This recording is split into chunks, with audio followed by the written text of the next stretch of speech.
The World After World War II, Standard 10, Unit 4, History, Social Science. Introduction. In the aftermath of Second World War, a new era began. Second world war முடிஞ்சதுக்கப்புறம் ஒரு புதுசாக ஒரு எரா வந்து start ஆச்சு. எரா அப்படின்றது ஒரு புதுசாக ஒரு லைஃபே வந்து வேர்ல்டுலேயே வந்து பெரிய பெரிய மாற்றங்கள் கொண்டு வந்தது. ஒரு சில குறிப்பிட்ட வருஷத்தில் வந்து அது எரா அப்படின்னு சொல்லுவாங்க. ஸோ புதுசாக ஒரு எரா வந்து ஸ்டார்ட் ஆச்சு. It was a beginning of the decline of European colonies, empires and the independence of colonies in Asia and Africa.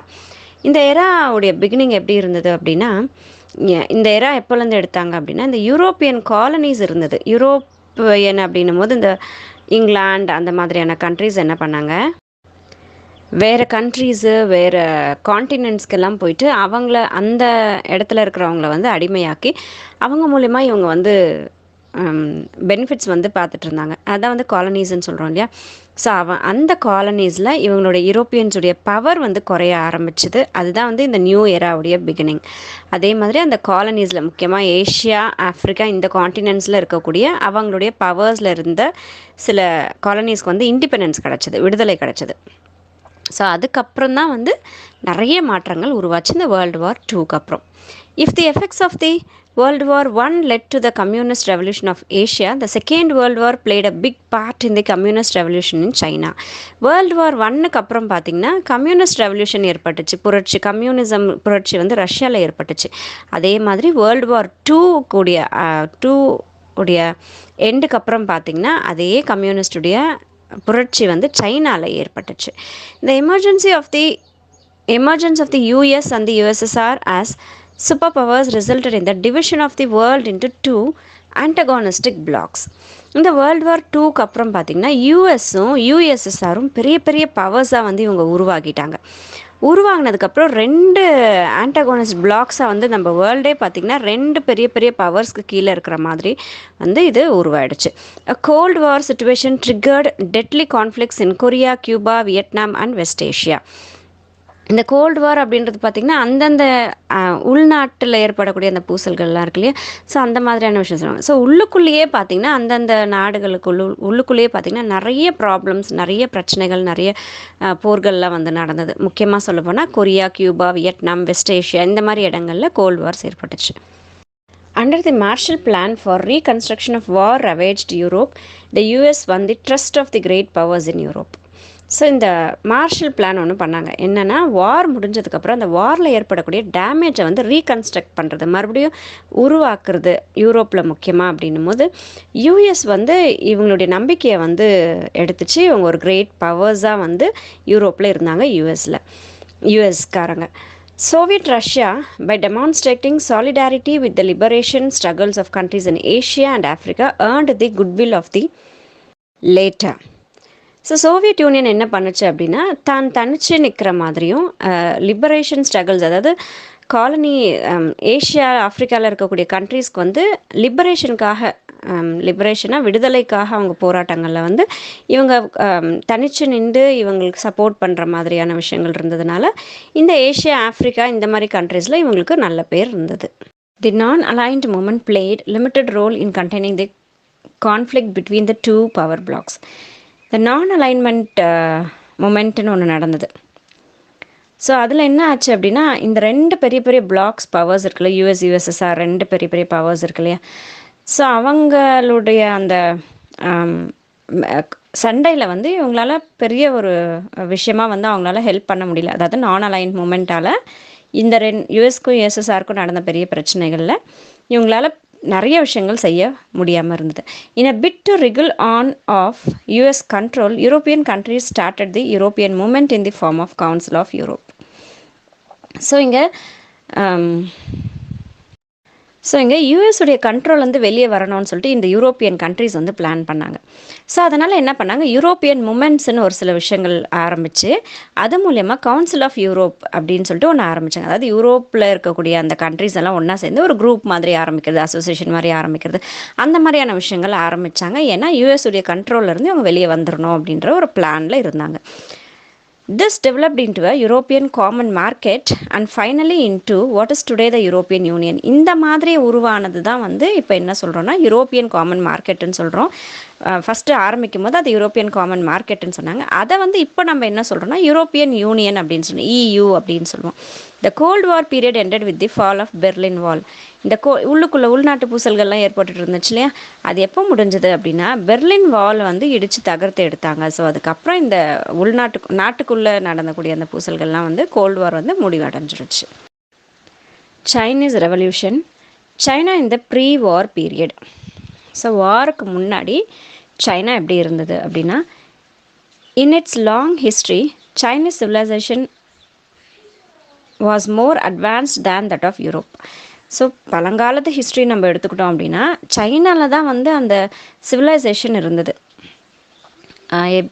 யூரோப்பை விட ரொம்ப அட்வான்ஸ்டாக அவங்க தான் வந்து இருந்தாங்க. அந்த நாகரிக வளர்ச்சியிலலாம் பார்த்திங்கன்னா சைனீஸ் தான் வந்து ரொம்ப அட்வான்ஸ்டாக இருந்தாங்க யூரோப்பை விட. But by the end of the 19th century its progress has halted. ஆனால் இப்போது சைனீஸ் சிவிலைசேஷன் வந்து யூரோப் சிவிலைசேஷனை விட ரொம்பவே பின்தங்கி போச்சு 19th century எண்டில். The Manchus, the ruling dynasty, had governed China since about 1650. So 1650 இந்த Manchus அப்படிங்கிற அந்த ஒரு டைனாஸ்டி தான் வந்து சைனாவை வழி நடத்திட்டு போயிட்டு இருந்தது. அவங்க தான் வந்து ஆட்சி செஞ்சுக்கிட்டு இருந்தாங்க, Manchus அப்படிங்கிறவங்க. The entire administration system was in the hands of the bureaucracy of scholar officials called mandarins who came from the landed gentry. இந்த 1650 அந்த மன்சூஸ் அப்படிங்கிற கிங்ஸ் வந்து அந்த ஃபேமிலியை சார்ந்த கிங்ஸ் வந்து ஆட்சி செஞ்சுட்டு இருந்தாங்க இல்லையா. அப்போ அந்த அட்மினிஸ்ட்ரேஷன் சிஸ்டம், அதாவது அந்த ஒரு நாட்டை நடத்தணும்னா என்னெல்லாம் தேவைகள் இருக்குது அதெல்லாமே இருக்கு இல்லையா. ஸோ அதெல்லாமே யாரோட கண்ட்ரோலில் இருந்தது அப்படின்னா நல்லா படிச்சிருக்கக்கூடிய நல்ல நாலேஜபிள் பர்சன்ஸ் தான் வந்து அதை ஹேண்டில் பண்ணிக்கிட்டு இருந்தாங்க. அவங்கள நல்லா படித்தவங்கள அஃபீஷியல்ஸை வந்து என்னென்னு சொன்னாங்க அந்த காலத்தில் அப்படின்னா மண்டரின்ஸ் அப்படின்னு சொல்கிறாங்க. ஸோ இவங்கெல்லாம் வந்து நல்லா படித்து நல்ல ஒரு பின்புலத்துலேருந்து வந்தவங்க. இவங்கள மாதிரி ஆட்களை வச்சு தான் வந்து அந்த Manchus அப்படிங்கிற அந்த ராஜாக்கள் வந்து சைனாவை ஆட்சி செஞ்சுக்கிட்டு இருந்தாங்க. The mass of peasants population was poverty stricken and suffered from high rents, high taxes and shortage of land. இதுவே வந்து பீசன்ஸ்னால் இங்கே விவசாயிகள் சொல்லுவாங்க. ஸோ நிறைய விவசாயிகள் பார்த்திங்கன்னா ரொம்ப பாவர்ட்டியில் வறுமையிலையும் ரொம்ப கஷ்டப்பட்டுக்கிட்டு இருந்தாங்க. அதிகமான வாடகைகள் கட்ட வேண்டி இருந்தது, நிறைய டேக்ஸ் கட்ட வேண்டி இருந்தது. அவங்க விவசாயம் செய்கிறதுக்கு நிலங்கள் வந்து ரொம்பவே கம்மியாக கிடச்சிட்டு இருந்தது. ஸோ ஒரு பக்கம் அந்த ஸ்காலர்ஸ் வந்து ஆட்சி செஞ்சுட்டு இருந்தாங்க, ஒரு பக்கம் இந்த பீசன்ஸ் நிறைய விவசாயிகள் வந்து கஷ்டத்தில் தான் இருந்தாங்க அந்த காலகட்டத்தில். There was very little industry though some railways and engineering works has been built. Industries ரொம்ப குறைவாக தான் இருந்தது. ஆனாலும் அங்கே ரயில்வேஸு என்ஜினியரிங் ஒர்க்ஸ் எல்லாம் வந்து சைனாவில் இருந்தது. பட் ஆனாலும் கூட இண்டஸ்ட்ரீஸ் ரொம்ப குறைவாக தான் இருந்தது. அதுவும் ஒரு வறுமையில் இருந்ததுக்கு ஒரு காரணமும் அதுவும் கூட தான். Discontent with the political and economic system resulted in the number of peasant uprisings. டிஸ்கண்டென்ட்னா சாட்டிஸ்ஃபேக்ஷன் ஆகாமல் இருக்கிறது, அதான் டிஸ்கண்டென்ட்னு சொல்கிறோம். ஸோ பொலிட்டிக்கலாகவும் சரி எக்கனாமிக்கலாகவும் சரி, எக்கனாமி சிஸ்டம் அப்படின்றது அந்த வருமானம் அதை பேஸ் பண்ணியிருக்கக்கூடியது, பொலிட்டிக்கல்ன்றது அரசியல் அதை பேஸ் பண்ணியிருக்கக்கூடியது. ஸோ இதுலையுமே அவங்களுக்கு வந்து ஒரு சாட்டிஸ்ஃபேக்ஷனே இல்லாமல் இருக்கக்கூடிய சூழ்நிலையில் பீசன்ஸ்னால் விவசாயிகள் நிறைய வந்து அப்ரைசிங்ஸ் பண்ணாங்க, நிறைய போராட்டங்கள்லாம் வந்து நடத்தினாங்க.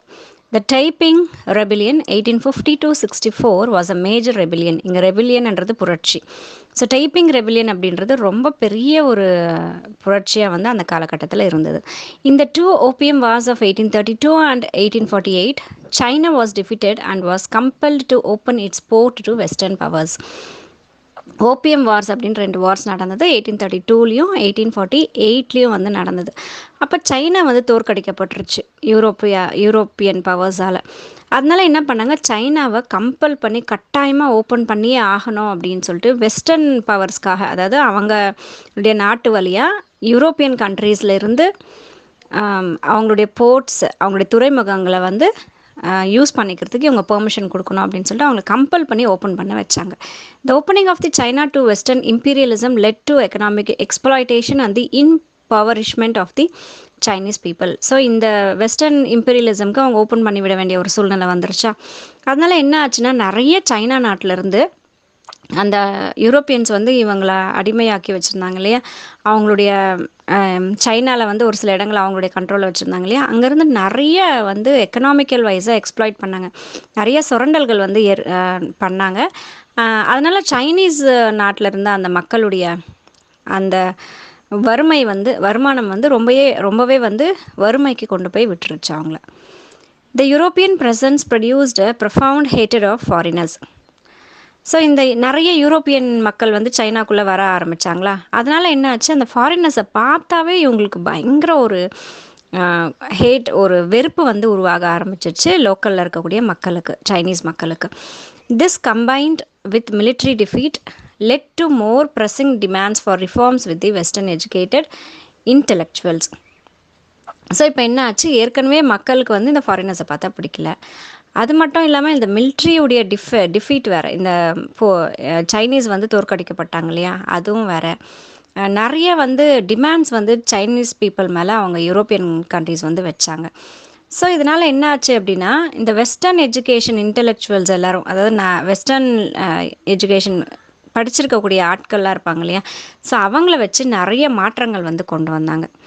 In 1898, the young emperor initiated a series of reforms known as 100 Days of Reforms. ஒரு சில விஷயங்கள் வந்து கொண்டு வராங்க, ஒரு சில ரிஃபார்ம்ஸ் வந்து கொண்டு வராங்க. அதுக்கு என்ன பேர் வைக்கிறாங்க அப்படின்னா 100 Days of Reforms அப்படின்னு சொல்லி ஒரு விஷயங்கள் வந்து ஒரு சில மாற்றங்களை வந்து கொண்டு வராங்க. அதை யார் இனிஷியேட் பண்ணுறது அப்படின்னா 1898 இளம் வயதில் இருக்கக்கூடிய ஒரு எம்பரர், ஒரு ராஜா வந்து இதை இன்ட்ரடியூஸ் பண்ணுறாரு, மாற்றங்களை கொண்டு வராரு.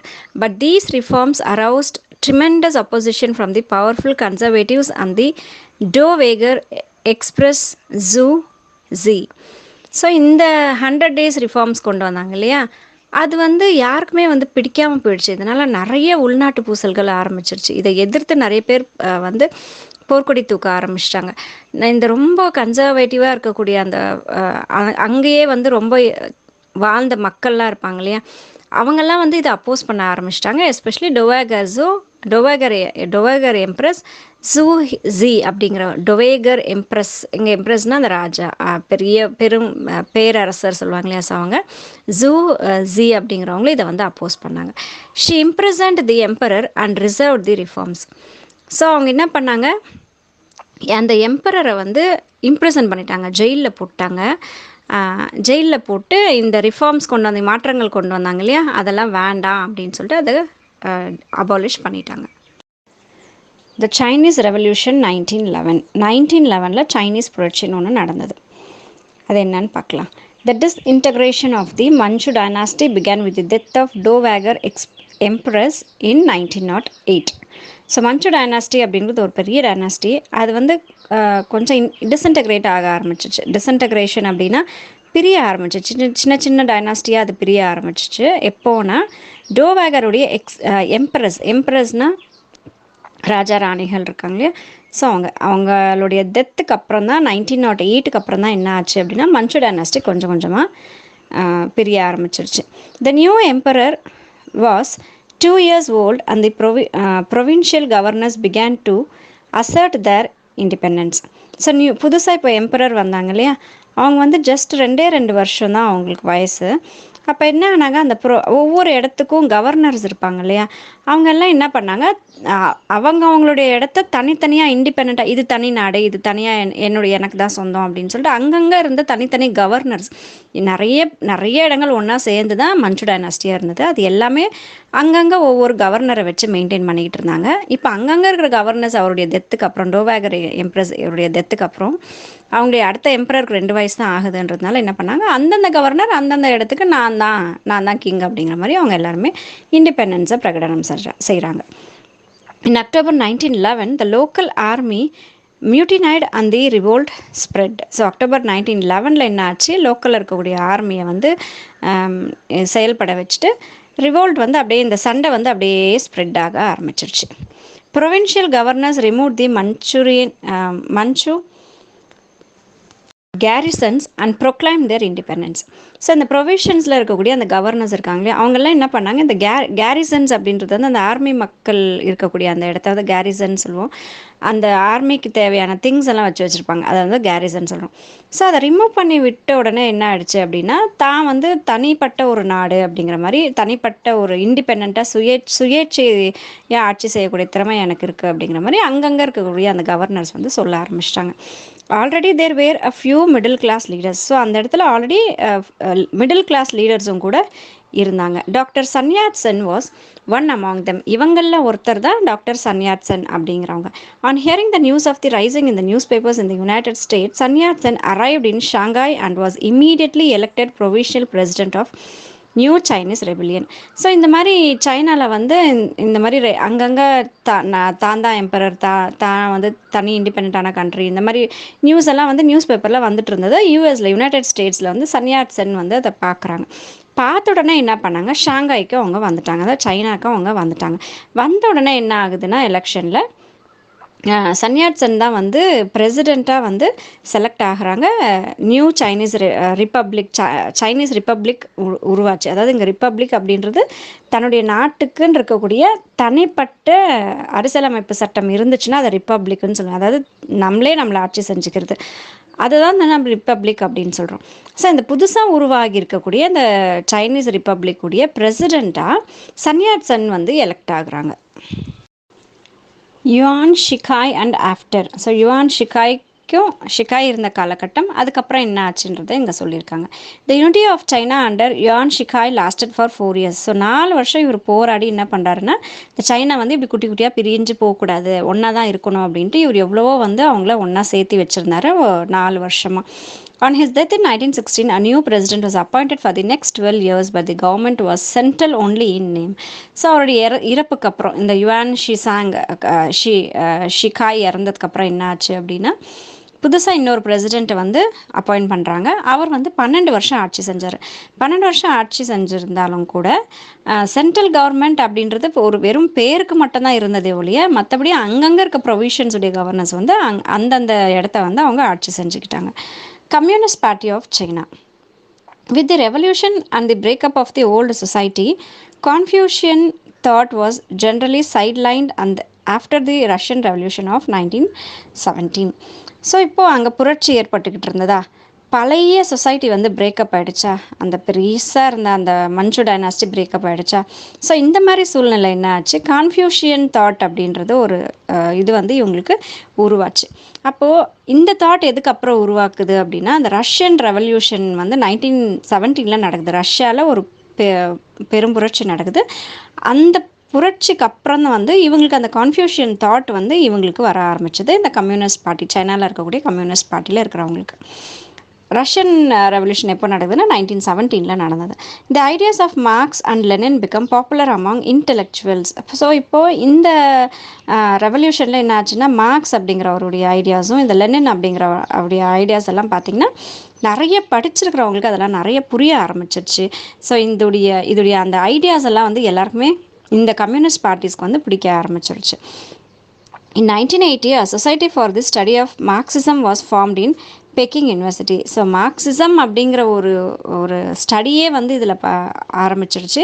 1980 மார்க்சிசம்மை பற்றின ஐடியாஸ் எல்லாமே படிக்க ஆரம்பிச்சிட்டாங்க. ஸோ இது எங்கே உருவாச்சு அப்படின்னா, பெக்கிங் யூனிவர்சிட்டியில் இந்த மார்க்சிசம்மை பற்றின விஷயங்கள் வந்து படிக்க ஆரம்பிச்சிட்டாங்க. Among the students who attended was மோ சி டங். ஸோ இந்த மார்க்சிசத்தை பற்றி படிக்கிறதுல ஒருத்தராக யார் இருந்தார் ஸ்டூடெண்ட் அப்படின்னா, மோ சி டங் அப்படிங்கிறவர் அதில் படித்தார். Kuomintang and Chiang Kai-shek. After the death of Sun Yat-sen and leader of Kuomintang was Chiang Kai-shek. So இப்போது சன் யாட்-சென் வந்து பிரசிடெண்ட்டாக தேர்ந்தெடுத்தாங்களா, அதுக்கப்புறம் என்னாச்சு, அவங்க இறந்துடுறாங்க. அவங்க இறந்ததுக்கப்புறம் என்ன ஆகுது, கியோமின்டாங் அப்படிங்கிற இடத்துக்கு சியாங் காய்-ஷேக் அப்படிங்கிற ஒரு லீடராக வராரு. Well the communist party was under Mao Tse Tung and Chou En Lai. So இந்த சமயத்தில் இவர் லீடர் ஆகிறாரு இல்லையா, சியாங் காய்-ஷேக் லீடர் ஆகும்போது கம்யூனிஸ்ட் பார்ட்டி யாருடைய கண்ட்ரோலில் இருக்குன்னா, மோ சி டங்குடைய கண்ட்ரோல்லையும் சவ் என் லாய் அப்படிங்கிறவுடைய கண்ட்ரோல்லையும் இருக்குது அந்த communist party. As an avowed critic of communist, Chiang remove all of them from important positions இந்த பார்ட்டி. ஸோ இவங்களுக்குள்ள நிறைய மிஸ் அண்டர்ஸ்டாண்டிங்ஸ் இருந்தது, நிறைய பிரச்சனைகள் ஏற்பட்டதுனால என்ன ஆச்சு அப்படின்னா, இந்த கம்யூனிஸ்ட் பார்ட்டியிலேருந்து இவங்களெல்லாம் வந்து முக்கியமான பொசிஷனில் யாரெல்லாம் கம்யூனிஸ்ட் பார்ட்டியை சார்ந்தவங்க இருந்தாங்களோ அவங்கள எல்லாருமே வந்து ரிமூவ் பண்ணிட்டார் இவர். The communists increased their influence among the workers and peasants and obtained recruits for their army. So இப்போ என்ன ஆச்சு அப்படின்னா, இந்த கம்யூனிஸ்டுடைய பொசிஷன்ஸ் முக்கியமான பொசிஷன்ஸ் வந்து இவங்களெல்லாம் எடுத்துட்டாங்களா. ஆனால் இந்த கம்யூனிஸ்ட்க்கு வந்து நிறைய இந்த ஒர்க்கர்ஸ் வேலையாட்கள்கிட்டையும் இந்த விவசாயிகள்கிட்ட பொதுமக்கள்கிட்ட நிறைய இவங்களுக்கு வந்து ஒரு ரெஸ்பெக்ட் இருந்ததுனால என்ன ஆச்சு அப்படின்னா, இந்த இந்த சின்ன சின்ன வேலைகள் செய்கிறவங்க இந்த விவசாயிகள் அந்த மாதிரி ஆளுங்களுக்கெல்லாம் வந்து சொல்லி கொடுத்து அவங்க நிறைய பேரை வந்து ஆர்மியில் அவங்க போய் சேர்றதுக்கு இவங்க வந்து ஊக்குவிச்சாங்க. The Kuomintang represented the interest of the landlords and capitalists. So Kuomintang என்ன பண்ணுறாங்க அப்படின்னா, இந்த லேண்ட்லார்ட்ஸ் நிறைய பெரிய பெரிய சொத்துக்கள் வச்சுருக்கிறவங்க, நிறைய நிலங்கள் வச்சுருக்கிறவங்களையும், நிறைய பெரிய பெரிய இண்டஸ்ட்ரீஸ் வச்சுருக்கிறவங்களாம் கேபிட்டலிஸ்ட்னு சொல்லுவாங்க. இங்கே லேண்ட்லார்ட்ஸ்ன்றது நிறைய நிலங்கள் வச்சுருக்கிறவங்க, கேபிட்டலிஸ்ட்ன்றவங்க பெரிய பெரிய இண்டஸ்ட்ரீஸ் வச்சுருக்கிறவங்க, நிறைய பணம் வச்சுருக்காங்க, அவங்களாம் தான் வந்து கேபிட்டலிஸ்ட்னு சொல்கிறோம். அப்போது அந்த மாதிரியான ஆட்களை தான் வந்து இவங்க ரெப்ரசன்ட் பண்ணிச்சு கியோமின்டாங். நிறைய பேர் அந்த கியோமின்டாங் அப்படிங்கிற இடத்துல இந்த மாதிரி ஆட்கள் வந்து நிறைய பேர் இருந்தாங்க. In 1928 he was successful in capturing Peking. So 1928 பேக்கிங்கை வந்து கேப்சர் பண்ணிட்டாரு Chiang Kai Shek. Once again there was a central government in China. So மறுபடியும் என்னாச்சு, இப்போது சென்ட்ரல் கவர்மெண்ட்டுடைய கண்ட்ரோலுக்கு சீனா வந்துடுச்சு. Mao as organiser of peasants.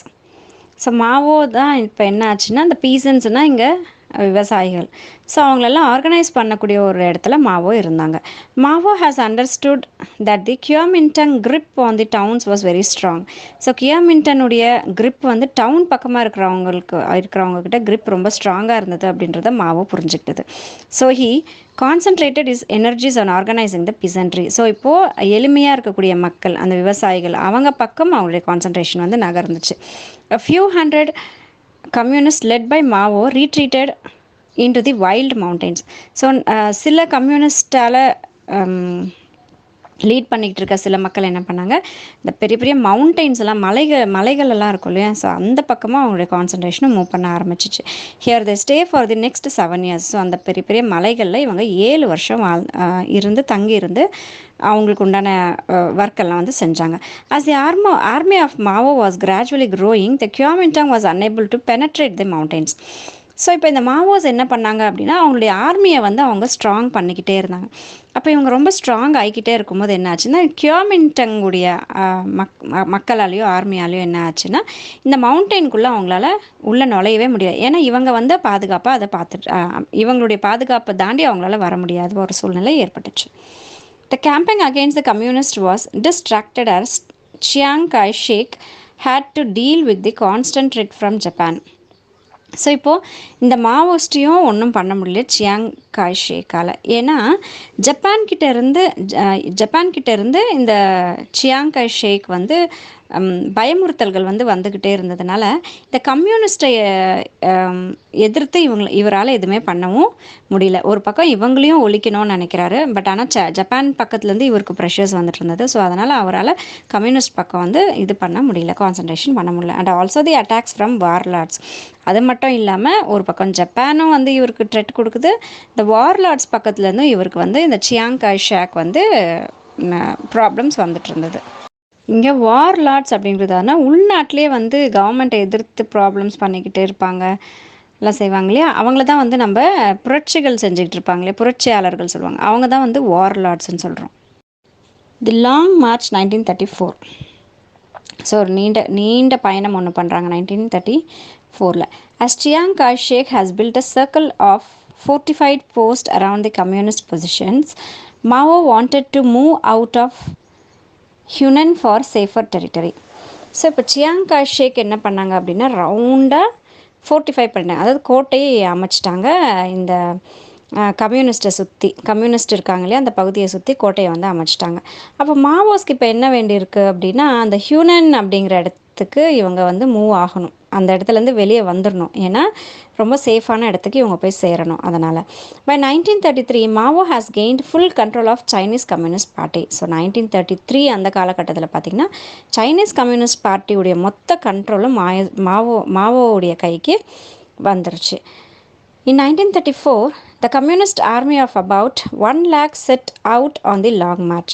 So இப்போ 1934 என்ன ஆச்சுன்னா கம்யூனிஸ்ட்டுக்குன்னு ஒரு ஆர்மி வந்து அவங்க ஃபார்ம் பண்ணிட்டு இருந்தாங்க இல்லையா. ஸோ கிட்டத்தட்ட 1,00,000 பேர் இப்போ என்ன பண்ணுறாங்க, நீண்ட நெடுதூர பயணத்தை வந்து இவங்க மேற்கொள்கிறாங்க. This march has become legendary. So இந்த மார்ச் வந்து அப்படியே அவங்களுக்கு ஒரு பெரிய ஒரு ப்ரைடு, ஒரு பெரிய ஒரு அவங்களுடைய படையை காட்டுறதுக்கு உண்டான ஒரு வாய்ப்பாக வந்து அமைஞ்சது.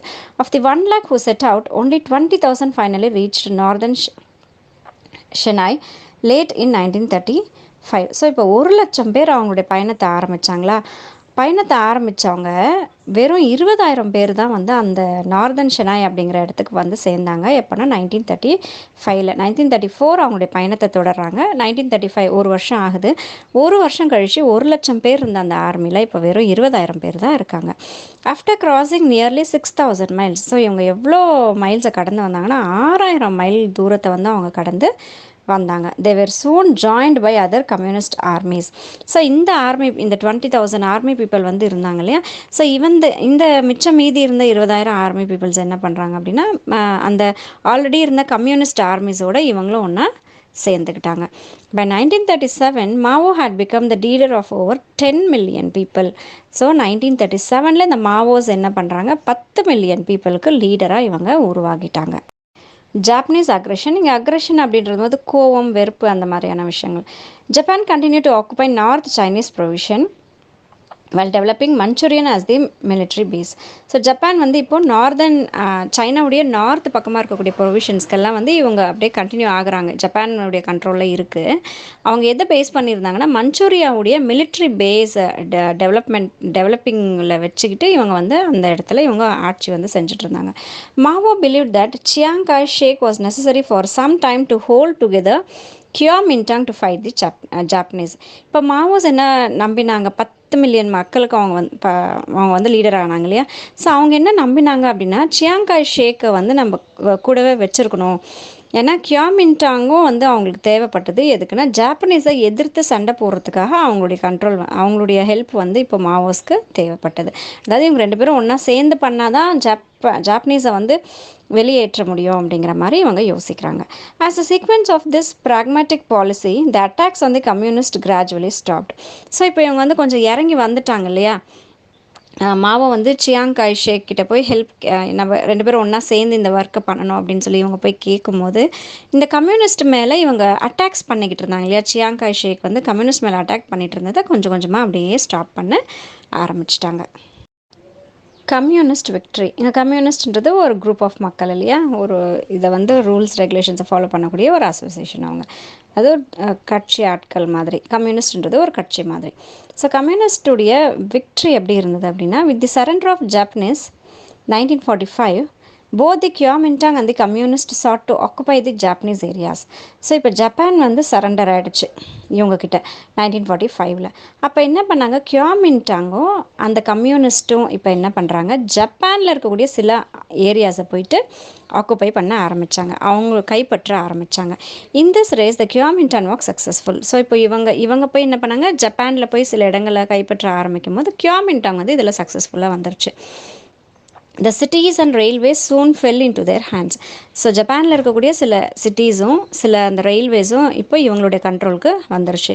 Even the area around Peking was soon control by Chiang Kai Shek's forces. பெய்கிங்கை சுற்றி இருக்கக்கூடிய இடங்கள் கூட இப்போ பார்த்திங்கன்னா சியாங் காய் ஷேக்குடைய ஃபோர்ஸஸ் கையில் அந்த ஆர்மியுடைய கண்ட்ரோலுக்கு வந்துருச்சு. Largely because of the military aid given by the USA. இது எப்படி அவங்களுக்கு சாத்தியமாச்சு அப்படின்னா, யூஎஸ்ஏ கிட்டேருந்து மிலிட்ரி ஹெல்ப் வந்து இவங்களுக்கு கொடுத்ததுனால தான், யுனைடெட் ஸ்டேட்ஸ் ஆஃப் அமெரிக்காவுடைய ஹெல்ப்பால் தான் அவங்க வந்து சியாங் காய் ஷேக் வந்து என்ன பண்ணுறாங்க, பெய்கிங்கை சுற்றி இருக்கக்கூடிய ஏரியாஸை இவங்களுடைய கண்ட்ரோலுக்கு கொண்டு வராங்க. With the massive support provided by the USA, Kuomintang government controlled the administration, ports and communication system. So பெரிய ஹெல்ப் வந்து இப்போ யுனைடெட் ஸ்டேட்ஸ் ஆஃப் அமெரிக்காலேருந்து கிடைக்குது குயாமின்டாங் கவர்மெண்ட்டுக்கு. அதனால என்ன பண்ணுச்சுன்னா, அந்த ஜப்பானில் இருக்கக்கூடிய அவங்களுடைய அட்மினிஸ்ட்ரேஷன், அவங்க அரசியல், அங்கே இருக்க துறைமுகங்கள், அங்கே இருக்கக்கூடிய அந்த கம்யூனிகேஷன் சிஸ்டம்ன்றது சேட்டலைட்ஸு, மொபைல் ஃபோன்ஸு, நம்ம டிவிஸில் கொடுக்கக்கூடிய அந்த கனெக்ஷன்ஸ், அது எல்லாமே இந்த நியூஸ் பேப்பர்ஸ், அதெல்லாமே வந்து கம்யூனிகேஷன் அப்படின்னு சொல்கிறோம். ஸோ அது எல்லாமே இப்போ இவங்களுடைய கண்ட்ரோலுக்கு வந்துருச்சு. But the soldiers mainly drawn from the peasants were disillusioned and discontented. ஆனால் இப்போது நிறைய விவசாயிகள் வந்து அந்த சோல்ஜர்ஸாக வந்திருந்தாங்க இல்லையா, ஸோ அவங்களுக்கெல்லாம் வந்து இதில் ஒரு பெரிய ஒரு கஷ்டம் இருந்துகிட்டு இருந்தது. Mao was keen on obtaining the support of the middle class. Mao வந்து எப்பயுமே வந்து தன்னுடைய கவனத்தை அந்த மிடில் கிளாஸ்க்கு சப்போர்ட் பண்ணிக்கிட்டே இருக்கணும் அப்படிங்கிறதுல அவங்க ரொம்பவே வந்து குறியாக தான் இருந்தாங்க. So he declared that what the communists wanted was the rule of the people, not the dictatorship of the proletariat and the end of the exploitation, not absolute equality. So அப்போது இவங்க என்ன சொல்கிறாங்க அப்படின்னா, டிக்ளேர் பண்ணுறாங்க, தெரிவிக்கிறாங்க. என்ன சொல்கிறாங்க அப்படின்னா, கம்யூனிஸ்ட்க்கு வந்து எப்பயுமே வந்து மக்களுடைய ஆட்சி தான் வேணுமே ஒழிய யாரோ ஒருத்தர் மட்டும், இங்கே டிக்டேட்டர்ஷிப் அப்படின்றது ஒருத்தர் மட்டுமே ஆட்சி செய்யக்கூடிய ஒரு விஷயம், அவர் என்ன சொல்கிறாரோ அதுதான் அப்படிங்கிற மாதிரி, அந்த டிக்டேட்டர்ஷிப் வேண்டாம், மக்களுக்கு வந்து மக்களே வந்து ஆட்சி செய்யக்கூடிய அந்த ஆட்சி தான் வேணும் அப்படின்றது தான் கம்யூனிஸ்டுடைய முழுமையான நோக்கம் அப்படின்னு சொல்கிறாங்க. அதே மாதிரி எண்ட் ஆஃப் எக்ஸ்ப்ளாய்டேஷன்ஸ் அப்படின்றது, சுரண்டல்கள் வந்து ஸ்டாப் ஆகணும் அப்படிங்கிறாங்க. அண்ட் ரொம்ப அப்சல்யூட்டான ஒரு ஈக்குவாலிட்டி வந்து தேவை, இல்லைனாலும் கூட இந்த எக்ஸ்ப்ளாய்டேஷன்ஸ் இல்லாமல் இருக்கணும், அந்த டிக்டேட்டர்ஷிப் தேவையில்லை, மக்களே வந்து ஆட்சி செய்யணும், இந்த மாதிரியான விஷயங்கள் வேணும் அப்படின்ட்டு மாவோஸ் வந்து கிளியராக டிக்ளேர் பண்ணிடுறாங்க. National peoples Congress. ஸோ இவங்க ஒரு குரூப் ஆஃப் மெம்பர்ஸ். ஸோ இவங்க என்ன பண்ணாங்க, in September 1949 before fighting had ended in the south of China. இந்த சைனாவுடைய சவுத் பக்கம் ஃபைட்ஸ் நடந்ததே இருந்தது. அது முடியறதுக்கு முன்னாடியே, அதாவது செப்டம்பர் 1949 த பீப்புள்ஸ் பொலிட்டிக்கல் கன்சர்வேட்டிவ் கான்ஃபரன்ஸ், ஒரு கான்ஃபரன்ஸ் வந்து நடக்குது. கான்ஃபரன்ஸ்ன்றது ஒரு மீட்டிங் மாதிரி. ஸோ அதுக்கு என்ன பேருனா பீப்புள்ஸ் பொலிட்டிக்கல் கன்சல்டேட்டிவ் கான்ஃபரன்ஸ்ன்னு சொல்கிறாங்க. ஒரு மீட்டிங் மாதிரி நடக்குது. எங்கன்னா பெய்கிங் அப்படிங்கிற இடத்துல நடக்குது. Consisting of over 650 delegates from the communist party. So இதில் யார் இந்த கான்ஃபரன்ஸ்க்கு, இந்த மீட்டிங்கில் யாரெல்லாம் இருப்பாங்கன்னா, 650 டெலிகேட்ஸ் இருந்தாங்க. டெலிகேட்ஸ் அப்படின்றவங்க நல்ல அதோடைய துறை ரீதியான அறிவாற்றல் உடையவங்க, நல்லா படித்தவங்க, நல்ல பெரிய பொசிஷன்ஸில் இருக்கிறவங்க, அவங்க தான் வந்து டெலிகேட்டிவ் சொல்கிறாங்க. ஸோ கம்யூனிஸ்ட் பார்ட்டியை சார்ந்த 650 பேர் வந்து அதில் கலந்துக்கிட்டாங்க. And others left wing organisations, அவங்க மட்டும் இல்லாமல் லெஃப்ட் விங் ஆர்கனைசேஷன் அப்படிங்கிற அமைப்பில் இருந்தவங்களும் இருந்தாங்க. The conference elected the central governing council with Mao as it's chairman. So இப்போது சென்ட்ரல் கவர்னிங் கவுன்சில்ன்றது ஒரு குரூப் ஆஃப் மெம்பர்ஸ் ஒன்றா சேர்ந்து இருக்கிறத கவுன்சில் சொல்கிறோம். ஸோ சென்ட்ரல் கவர்னிங் கவுன்சில் அப்படிங்கிறத ஒன்றை வந்து அவங்க எலெக்ட் பண்ணாங்க. அதில் மாவோவை அதோடைய சேர்மேனாக வந்து எலெக்ட் பண்ணுறாங்க. எல்லாருமே வந்து தேர்ந்தெடுக்கிறாங்க. The establishment of people's republic of China under the leadership of Mao Tse tung was the world shaking event. So people's republic of China, அந்த பீப்புள்ஸ் ரிப்பப்ளிக் அப்படிங்கிற அந்த அமைப்பு கீழே மாவோ ஸீ-டங் அப்படிங்கிறவரை வந்து லீடர்ஷிப்பாக கொண்டு வந்தது. உலகத்தையே வந்து அப்படியே திரும்பி பார்க்க வைக்கிற அளவுக்கு நடந்த ஒரு சம்பவம் வந்து இவரை லீடர்ஷிப்பாக செலக்ட் பண்ண ஒரு சம்பவம். There was now 2 mighty communist party in the world. So உலகத்திலே 2 பெரிய ரொம்ப பவர்ஃபுல்லான கம்யூனிஸ்ட் பார்ட்டி வந்து உலகத்திலே 2 இருக்குது. ஒன்று வந்து சோவியட் யூனியன், இன்னொன்று வந்து people's republic of China. So ஏற்கனவே சோவியட் யூனியன் ரஷ்யாவில் இருக்குது, அண்ட் இப்போ இன்னொன்று பீப்புள்ஸ் ரிப்பப்ளிக் ஆஃப் சைனா அப்படிங்கிறது ஒன்று இப்போ உருவாயிடுச்சு. இது ரெண்டுமே வந்து பவர்ஃபுல்லான கம்யூனிஸ்ட் பவர்ஸாக இருந்தது உலகத்தில். Denials of UNO membership. The United States refused to recognize the People's Republic of China for more than 2 decades. The decadesன்றது 10 வருஷம், 2 டிகேட்ஸ்னால் 20 வருஷமாக இந்த யுனைடெட் ஸ்டேட்ஸ் யூஎஸ்ஏ என்ன பண்ணுச்சு, இந்த பீப்புள்ஸ் ரிப்பப்ளிக் ஆஃப் சைனான்னு ஒன்று உருவாக்குனாங்க பார்த்தியா, அதை வந்து யூஎஸ்ஏ ரெஃப்யூஸ் பண்ணிக்கிட்டே இருந்தது. யுஎன்ஓ மூலியமாக, யுனைடெட் நேஷன்ஸ் ஆர்கனைசேஷன் மூலியமாக யூஎஸ் வந்து ரெக்கக்னேஷன் கொடுக்கவே இல்லை. அதாவது ரெஃப்யூஸ் பண்ணிக்கிட்டே இருந்தது, ஏற்றுக்க மறுத்துட்டே இருந்தது. இவங்கள ஒரு பெரிய ஒரு பவர்ஸாக வந்து ஏற்றுக்க மறுத்துக்கிட்டே இருந்தாங்க. Cold war, rivalry between the US and the Soviet Union. யூஎஸ்க்கும் சோவியட் யூனியனுக்கும், அதாவது ரஷ்யாவுக்கும் நடக்கிற ஒரு ப்ராப்ளம்ஸ், அதை தான் வந்து கோல்டு வார் அப்படின்னு சொல்கிறாங்க. Truman's policy of containment of communism. இங்கே கண்டெய்ன்மெண்ட் அப்படின்றது ஒருத்தரோட கண்ட்ரோலில் வச்சுக்கிறது. ஸோ ட்ரூமனுடைய பாலிசி பார்த்தீங்கன்னா கம்யூனிசமில் இருக்கிறவங்கள அவங்களுடைய கண்ட்ரோலில் வச்சுக்க ட்ரை பண்ணுறாங்க. In 1948 the Soviets has established socialist government in the countries of eastern Europe. East சைடில் இருக்கக்கூடிய அந்த யூரோப்பியன் கண்ட்ரீஸில் சோஷியலிஸ்ட் கவர்மெண்ட்ஸ் வந்து அமைச்சாங்க. சோஷியலிஸ்ட் கம்யூனிஸ்ட் அப்படின்லாம் சொல்கிறாங்க இல்லையா. ஸோ அந்த மாதிரி சோஷியலிஸ்ட் கவர்மெண்ட்ஸ் வந்து அமைச்சாங்க ஈஸ்டர்ன் யூரோப்பில் இருக்கக்கூடிய கண்ட்ரீஸில் 1948. That had been liberated from the Nazis by the Soviet army. இந்த கண்ட்ரீஸ் இப்போ சோஷியலிஸ்ட் கவர்மெண்ட் ஏற்றுக்குச்சு இல்லையா, அவங்கெல்லாம் யாருன்னு பார்த்தீங்கன்னா நாசிஸ் உடைய கண்ட்ரோலில் இருந்து சோவியட் யூனியன் சோவியட்டுடைய ஆர்மி ஹெல்ப்பால் நாசிஸ் கிட்டேருந்து விடுதலை வாங்கின கண்ட்ரீஸ் வந்து அந்த கண்ட்ரீஸ். ஸோ அந்த கண்ட்ரீஸில் விடுதலை வாங்கின அந்த கண்ட்ரீஸ் என்ன பண்ணுறாங்க, சோஷியலிஸ்ட் கவர்மெண்ட்ஸ் வந்து அமைச்சாங்க அங்கே. Truman the president of USA pursued a policy of containment of communism. So அப்போ ட்ரூமன் வந்து யூஎஸ்ஏவுடைய பிரசிடெண்ட்டாக இருக்கார். அப்போ ஒரு பாலிசி போடுறாரு. அந்த பாலிசியோட பேர் வந்து கண்டெய்ன்மெண்ட் ஆஃப் கம்யூனிசம், அதாவது கம்யூனிசமாக அவங்களுடைய கண்ட்ரோலில் வச்சுக்கிறது. The Soviets were however determined not only to maintain control of eastern Europe but also keen on spreading communism worldwide. So இந்த சோவியட்ஸ் என்ன பண்ணாங்க அப்படின்னா, வெறும் ஈஸ்டர்ன் யூரோப்பை அவங்களோட கண்ட்ரோலுக்கு வச்சுக்கிறது மட்டுமே இல்லாமல் அந்த கம்யூனிசம் அப்படிங்கிற அந்த பாலிசியை வந்து உலகம் அளவில் ஸ்ப்ரெட் பண்ணுறதுக்கு அவங்க முயற்சிகள் பண்ணிக்கிட்டு இருந்தாங்க. Marshall plan. The US conceived the Marshall Plan to bring the countries in Europe, Western European under its influence. So இப்போ யூஎஸ் என்ன பண்ணுது, ஒரு பிளான் கொண்டு வராங்க. அது பேர் வந்து மார்ஷல் பிளான் அப்படின்னு சொல்கிறாங்க. வெஸ்டர்ன் சைடில் இருக்கக்கூடிய யூரோப்பியன் கண்ட்ரிஸ், அங்கே நம்ம இதுக்கு முன்னாடி பார்த்தது ஈஸ்டர்ன் சைடுடைய யூரோப்பியன் கண்ட்ரிஸ் பார்த்தோமா, இங்கே வெஸ்டர்ன் சைடுடைய யூரோப்பியன் கண்ட்ரிஸ் எல்லாம் வந்து இவங்களுடைய கண்ட்ரோலுக்கு கொண்டு வரணும் அப்படின்னு சொல்லிட்டு யூஎஸ் வந்து என்ன பண்ணுறாங்க, மார்ஷல் பிளான் அப்படின்னு ஒன்று கொண்டு வராங்க. The plan sought to help the countries of Europe with American dollars to facilitate their earlier recovery from the destructions caused by the Second World War. So இவங்க என்ன பண்ணாங்க அப்படின்னா, இந்த யூஎஸ் வெஸ்டர்ன் யூரோப்புக்கு தேவையான ஹெல்ப்பை வந்து ஃபைனான்ஷியலி வந்து ஹெல்ப் பண்ணாங்க. எதுக்காக அப்படின்னா, அந்த செகண்ட் வேர்ல்டு வார்க்கு அப்புறம் இந்த யூரோப்பியன் கண்ட்ரீஸில் நிறைய சேதாரங்கள் ஏற்பட்டுச்சு, நிறைய டிஸ்ட்ரக்ஷன் ஏற்பட்டுச்சு. ஸோ அதெல்லாம் மீண்டும் அவங்க வெளியே வரதுக்காக நிறைய அமெரிக்கன் டாலர்ஸாக வந்து கொடுத்து ஹெல்ப் பண்ணினாங்க. கொரியன் வார், கொரியாவில் நடந்த வார் எப்படி இருந்ததுன்னு பார்க்கலாம். The Korean war made the cold war really hot.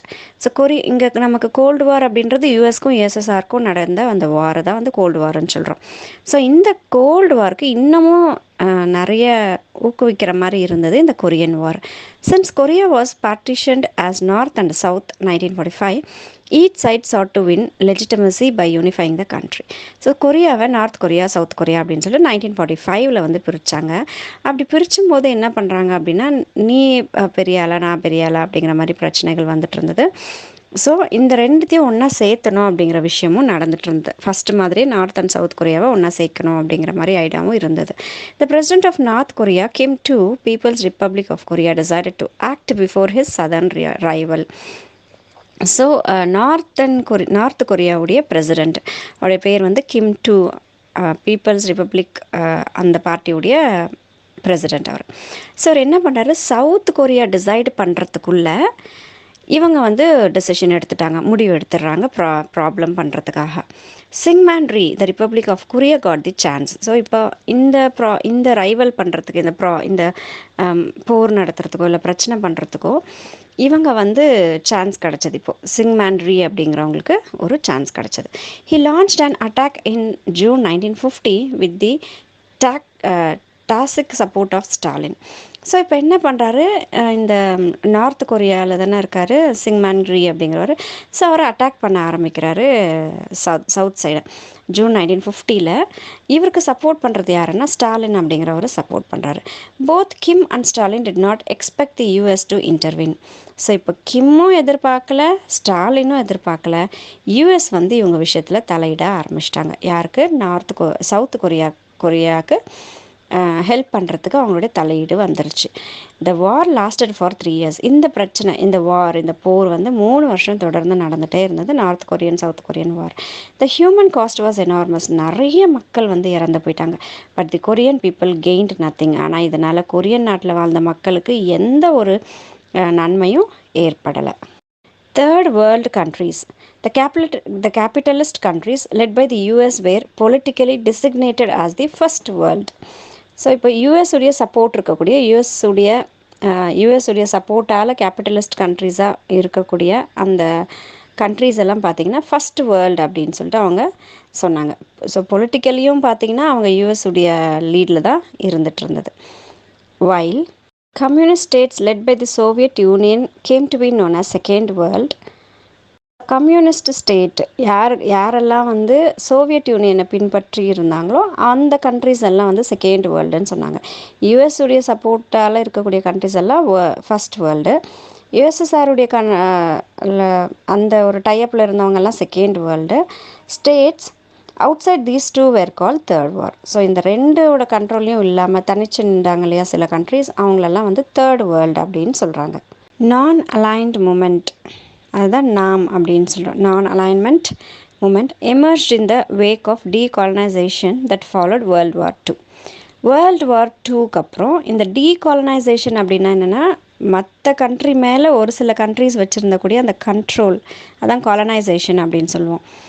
அந்த காலனைசேஷனை வந்து ரீபேக் பண்ணிக்கிட்டாங்க. அவங்களுடைய கண்ட்ரோல்லேருந்து போயிட்டு அவங்க அந்தந்த நாடு அவங்கவுங்களே வந்து ஆட்சி செய்ய ஆரம்பிக்கிறது. That is decolonisation. அவங்களுடைய கண்ட்ரோலில் காலனைஸ்டு கண்ட்ரி மேலே இருக்கக்கூடிய கண்ட்ரோலை எடுத்துடுறது, அதான் decolonisation.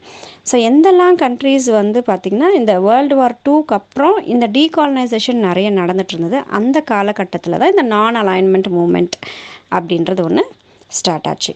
At the Bandung city of இந்தோனேஷியாவில் இருக்கக்கூடிய ஒரு சிட்டியுடைய பேர் தான் Bandung. Conference 1955. So Bandung conference அப்படின்றது 1955 நடக்குது. The newly independent countries of Asia and Africa gave a call for abstaining from allying with any of the two superpowers. So இந்த காலகட்டத்தில் நிறைய கண்ட்ரிஸ் வந்து விடுதலை ஆகிட்டு வந்தாங்க இல்லையா, இந்த காலனைசேஷன் பவர்ஸ்லேருந்து வெளியே வந்து தனிச்சையாக அவங்க இண்டிபெண்ட் கண்ட்ரியாக சுதந்திரம் அடைஞ்ச நாடாக வந்து இவங்க எமர்ஜ் ஆகிட்டே இருக்காங்க ஒவ்வொரு கண்ட்ரியாக, ஏஷியாலையும் ஆஃப்ரிக்காலையும். அந்த நாடுகளெல்லாம் வந்து ஒன்றா சேர்த்துறது தான் இந்த பேங்டன் கான்ஃபரன்ஸ். அதாவது ஒரு மீட்டிங் மாதிரி வச்சு இவங்க எல்லாரும் என்ன பண்ணுறாங்க அப்படின்னா, இந்த ரெண்டு சூப்பர் பவர்ஸோடையும் நம்ம சேர வேண்டாம், நம்ம தனிச்சையாக இருக்கலாம் அப்படிங்கிற மாதிரி ஒரு விஷயத்த கொண்டு வராங்க. It also pledge to fight the forms of colonisation and imperialism. இதுக்கு மேலேயும் வந்து அவங்க நம்மளை வந்து கண்ட்ரோல் பண்ணக்கூடாது, இதுக்கு மேலேயும் அவங்க வந்து நம்ம மேலே ஆதிக்கம் செலுத்தாமல் அந்த காலனைசேஷனோ இல்லை இம்பீரியலிசமோ கொண்டு வர மாதிரி இருந்தால் நம்ம ஃபைட் பண்ணுவோம் அப்படிங்கிற விஷயத்தையும் இந்த நான் அலைன்மெண்ட் மூமெண்ட்டில் அவங்க தீர்மானமாக கொண்டு வராங்க. The NAM held its first conference at Belgrade in 1961 under the leadership of Tito, Nasser, Nehru, Nkrumah and Sukarno. So first NAM உடைய கான்ஃபரன்ஸ் நடக்குது பெல்கிரேட் அப்படிங்கிற இடத்துல 1961. இதில் லீடர்ஷிப்ஸாக யாரெல்லாம் இருந்தாங்க அப்படின்னா, டீட்டோ அப்படிங்கிறவர் யுகோஸ்லேவியா சார்ந்தவர், நாசர் இஜிப்ட் நாட்டை சார்ந்தவர், நேரு நம்ம இந்திய நாட்டை சார்ந்தவர், க்ரூமா அப்படிங்கிறது கானா நாட்டை சார்ந்தவர், அண்ட் சுகர்னோ அப்படிங்கிறவங்க இந்தோனேஷியாவை சார்ந்தவர். The basic principles of non-alignment as listed in the statement issued at the Belgrade, a Serbian city, then part of Yugoslavia conference where. So இந்த கான்ஃபரன்ஸ் வந்து நடக்குது. இந்த பெல்கிரேட் அப்படின்றது என்னென்னா செர்பியா சிட்டி அப்படின்றது சொல்கிறாங்க. யுகோஸ்லேவியாவுடைய ஒரு பார்ட், அங்கே இருக்கக்கூடிய ஒரு சிட்டி தான் வந்து பெல்கிரேட் அப்படிங்கிற ஒரு இடம். ஸோ இந்த இடத்துல நடந்த இந்த நான் அலைன்மெண்ட் மூமெண்ட்டுடைய ஸ்டேட்மெண்ட் என்ன வந்து இந்த கான்ஃபரன்ஸில் இந்த மீட்டிங்கில் என்னெல்லாம் வந்து அவங்க கொண்டு வராங்க அப்படின்னா, பீஸ்ஃபுல் கோ எக்ஸிஸ்டன்ஸ், நம்ம எல்லாருமே ரொம்ப அமைதியான முறையில் ஒன்றா சேர்ந்து இருக்கணும், அதுதான் peaceful coexistence. Commitment to peace and security, நம்ம அமைதிக்காக பாடுபடணும் அண்ட் அதே சமயத்தில் சேஃப்டியையும் நம்ம பார்த்துக்கணும். No military alliance with any super powers, எந்த சூப்பர் பவர்ஸோடைய இந்த யுஎஸ்எஸ்ஆர்லாம் இருக்கு இல்லையா, அவங்களோடலாம் எந்த ஒரு மிலிட்ரியை சார்ந்த அலையன்ஸ் வந்து வச்சுக்கக்கூடாது, கூட்டணி வச்சுக்கக்கூடாது. No permission for any superpower to build its military base in its territory.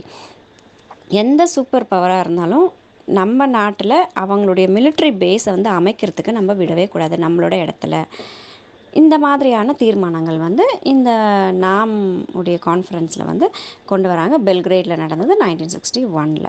With the collapse of Soviet Union the idea of non alignment lost relevance.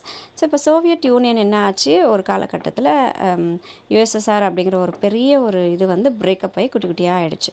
So அதுக்கப்புறம் என்னாச்சு, இந்த நான் அலைன்மெண்ட் வந்து அதோடைய அந்த இதை வந்து கொஞ்சம் கொஞ்சமாக குறைய ஆரம்பிச்சிச்சு. The United States has this satellite states in central America, Caribbean, east Asia. இந்த 3 இடங்கள்லையும் தனக்கு தேவையான முக்கியமான ஸ்டேட்ஸை வந்து வச்சுருந்தது United States, US. So central அமெரிக்காவில் என்னெல்லாம் ஸ்டேட்ஸ் அதுக்கு முக்கியமானதாக இருந்தது அப்படின்னா Honduras, El Salvador, Nicaragua, Panama and Guatemala. Caribbean ஏரியாவில் அவங்களுடைய முக்கியமான ஸ்டேட்ஸ் எதுவாக இருந்ததுன்னா கியூபா, டொமினியன் ரிப்பப்ளிக், ஹைட்டி அப்படிங்கிற ஸ்டேட்ஸ். ஈஸ்ட் ஏஷியாவில் Philippines, south Korea, south Vietnam and Thailand. So இந்த ஸ்டேட்ஸ் எல்லாம் அவங்களுடைய முக்கியமான ஸ்டேட்ஸாக இருந்தது. These states were governed by ruling groups made up of military personnel, landed gentry and occasionally of local capitalists. So இந்த முக்கியமான states இருக்கு இல்லையா, யூஎஸோட கண்ட்ரோலில் இருக்கக்கூடிய ஸ்டேட்ஸு, அதெல்லாம் வந்து யார் ஆட்சி செஞ்சுட்டு இருந்தாங்கன்னா மிலிட்ரி பர்சனல்ஸ் ஆட்சி செஞ்சுட்டு இருந்தாங்க. அப்படி இல்லைன்னா ரொம்ப ரிச்சாக இருக்கக்கூடிய அந்த நிறைய லேண்டுடைய ஓனர்ஸ் இருப்பாங்க இல்லையா, அவங்களோட கண்ட்ரோலில் இருந்தது.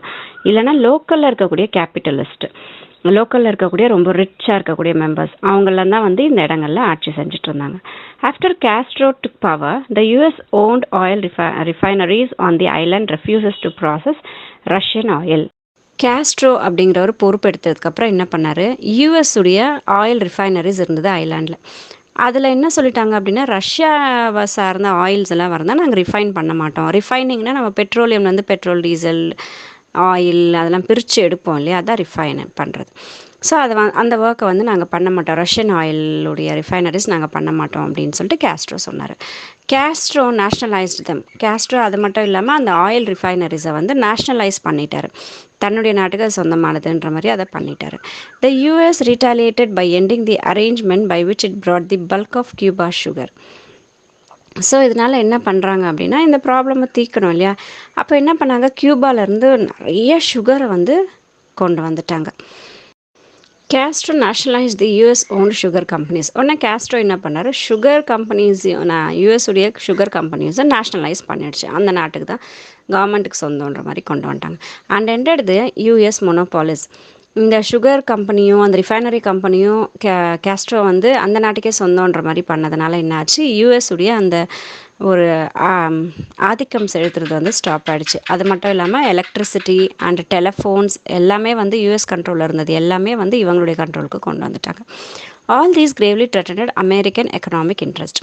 ஸோ இதெல்லாம் பண்ணதுனால என்னாச்சு, இப்போ அமெரிக்காவுடைய அந்த வருவாய் வந்து ரொம்பவே வந்து குறைஞ்சி போச்சு, ரொம்பவே வந்து அவங்களுக்கு பயம் முடுத்தக்கூடிய வகையில் வந்து இருந்தது.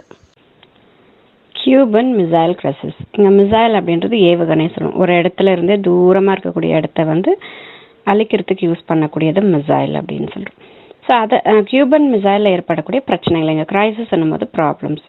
ஸோ என்னாச்சுன்னா, in April 1961, while landing an army of Cuban exiles on the island of Bay of Pigs, the US bombed Cuban airfields with the objective of overthrowing Castro's regime. April 1961 என்ன ஆகுது, கியூபன் வந்து தன்னுடைய ஆர்மியை land of Bay of Pigs அப்படிங்கிற ஒரு ஐலாண்ட்னா தீவு, so pay of Pigs அப்படிங்கிற தீவில் கொண்டு வந்து நிறுத்துறாரு. யார், கியூபனில் இருக்கிறவங்க, அவங்களுடைய ஆர்மியை. அப்போ யூஎஸ் என்ன பண்ணுது, அந்த கியூபனுடைய ஏர்ஃபீல்டு இருக்கும் இல்லையா, அந்த பறக்கும் படை அந்த மாதிரி, ஸோ அந்த மாதிரி இருக்கக்கூடிய அந்த ஏர்ஃபீல்டு மேலே என்ன ஆச்சு அப்படின்னா பாம்ஸ் வந்து போட்டுருது. யார், யூஎஸ். எதுக்காக போடுறாங்க அப்படின்னா, அந்த காஸ்ட்ரோ ஆட்சி அங்கே நடந்துட்டுருக்கு இல்லையா, காஸ்ட்ரோ தானே இப்போ அவங்களுடைய சுகர் இண்டஸ்ட்ரி எடுத்துட்டாங்க, எலக்ட்ரிசிட்டி, டெலிஃபோன்ஸ் எல்லாமே அவங்களுடைய கண்ட்ரோலுக்கு எடுத்துட்டாங்க இல்லையா. ஸோ அந்த ஒரு கோவத்தில் என்ன பண்ணாங்க, இந்த காஸ்ட்ரோ அப்படிங்கிறவருடைய அந்த ஆட்சியை வந்து நம்ம அழிச்சிடணும் அப்படின்ட்டு யூஎஸ் வந்து இப்போ பாம்ஸ் போட ஆரம்பிச்சிட்டாங்க. US worship surrounded Cuba. US உடைய அந்த போர் கப்பல்கள் எல்லாமே இப்போ ஐலாண்டில் பே ஆஃப் பிக்ஸ் அப்படிங்கிற தீவில் தானே இப்போ அவங்க அதை ஆர்மியை வந்து வச்சுருக்காங்க. ஸோ அந்த தீவை சுற்றி இப்போ இவங்க என்ன பண்ணுறாங்க, சுற்றிடுச்சு கியூபாவை சுற்றியுமே இவங்களுடைய வார்ஷிப்ஸ், அந்த போர் கப்பல்கள் வந்து நிறுத்திட்டாங்க US. The Kennedy government had received intelligence that the USSR was secretly installing nuclear missiles in Cuba. Kennedy கவர்மெண்ட்டுக்கு இப்போ ஒரு ரகசியமாக ஒரு தகவல் வருது. என்னென்னா, யூஎஸ்எஸ்ஆர் ரஷ்யா வந்து என்ன பண்ணுதுன்னா, கியூபாவில் நியூக்ளியர் மிசைல்ஸ் வந்து இன்ஸ்டால் பண்ணிக்கிட்டு இருக்கு. இங்கே மிசைல்ஸ்ன்றது ஏவுகணை. ஸோ நியூக்ளியருடைய ஏவுகணைகள் வந்து இங்கே இன்ஸ்டால் பண்ணிகிட்ருக்குன்னு அவங்களுக்கு ரகசிய தகவல் வந்து வருது. Finally the Soviet president Khrushchev agreed with withdraw the missiles and thus the missile crisis was diffused. So கடைசியில் இப்போ என்ன பண்ணுறாங்க, அந்த ரஷ்யாவுடைய பிரசிடெண்ட் வந்து Khrushchev அப்படிங்கிறவர் இந்த மிசைலுடைய இதை வந்து நான் இன்ஸ்டால் பண்ணுறதை நான் ஸ்டாப் பண்ணிக்கிறேன் அப்படின்னு சொல்லிட்டு அவர் வித்ட்ரா பண்ணிக்கிறாரு. இதோட இந்த மிசைல் கிரைசிஸ் வந்து முடிஞ்சு போகுது. Eventually the two sides reached and agreement. இப்போ ரெண்டு கண்ட்ரிஸும் ஒரு அக்ரிமெண்ட்டுக்கு வராங்க. என்னென்னா, the Soviet Union remove the missiles from Cuba. Soviet Union Russia வந்து என்ன பண்ணுச்சு, கியூபாலேருந்து தன்னுடைய மிசைல்ஸை எல்லாமே வந்து எடுத்துட்டாங்க. On and understanding that the US will never invite Cuba again. So இதுக்கு அவங்க என்ன செய்யணும் அப்படின்னா, யூஎஸ் வந்து இனிமேல் கியூபா பக்கம் வரவே கூடாது, கியூபாவை வந்து கைப்பற்றணும்னு நினைக்கவே கூடாது அப்படிங்கிற அக்ரிமெண்ட்டோட இவங்க ரெண்டு பேரும் அந்த ஒர்க்கை வந்து பண்ணுறாங்க. ரஷ்யா வந்து தன்னுடைய மிசைல்ஸை இன்ஸ்டால் பண்ணுறதை நிறுத்திக்கிறாங்க, யூஎஸ் வந்து கியூபாவை இன்வைட் பண்ணுறதை stop. Arab Israel war. The Treaty of Versailles 1919 had provided for mandates in Turkish Arab Empire. So Turkish Arab எம்பையருக்கு சில மேண்டேட்ரி வந்து கொடுத்தாங்க. இங்கே மேண்டேட்ஸ் அப்படின்னா அஃபிஷியல் ஆர்டர்ஸ் வந்து கொடுத்தாங்க இந்த ட்ரீட்டி ஆஃப் வெர்சைலஸ் மூலிமா. France was given the mandate for Syria and Lebanon. சிரியாவுக்கும் லெபனனுக்கும் அஃபிஷியல் ஆர்டர்ஸ் வந்து ஃப்ரான்ஸ்க்கு கொடுத்தாங்க. அண்ட் பிரிட்டன் ஃபார் ஈராக் வந்து பிரிட்டனுடைய கண்ட்ரோல் அப்படிங்கிற மாதிரி மேண்டேட்ரி கொடுத்தாங்க. Iraq, Palestine and Jordan. பிரிட்டனுக்கு வந்து ஈராக், பாலஸ்டைன், ஜார்டன். ஃப்ரான்ஸுக்கு வந்து சிரியாவோ லெபனனோ. This arrangement upset the Arab since they had expected independence at the end of the world war one. ஆனால் இப்போ இந்த ஃப்ரான்ஸுக்கு அண்டரில் இந்த கண்ட்ரிஸ், பிரிட்டன் அண்டரில் இந்த கண்ட்ரிஸ் அப்படிங்கிற மாதிரி ட்ரீட்டி ஆஃப் வெர்சைலஸில் சொல்லும் போது அங்கே இருக்கிற அரேபியன் கண்ட்ரீஸ்க்கு வந்து கொஞ்சம் அப்செட் ஆகுறாங்க. ஏன்னா இவங்க என்ன யோசிச்சாங்க அப்படின்னா, வேர்ல்டு வார் ஒன் முடிஞ்ச உடனே நம்மளோட நாட்டுக்கு இண்டிபெண்டன்ஸ் தேவை, விடுதலை தேவை அப்படின்னு சொல்லிட்டு அவங்க யோசிச்சுட்டு இருந்தாங்க.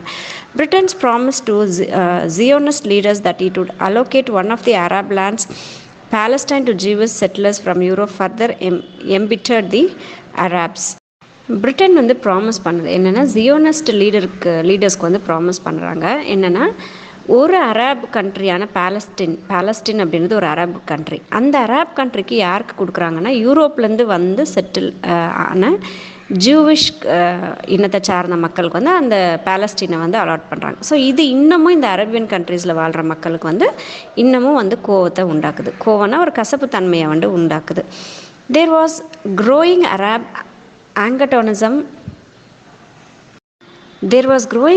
antagonism towards Zionist settlers as they bought land from rich Arabs and evicted the local peasant families who had been cultivating it for countries. So இது அரப் மக்களுக்கு என்ன ஆச்சுன்னா, இன்னமும் வந்து எனிமிட்டி தான் உண்டாக்குச்சு.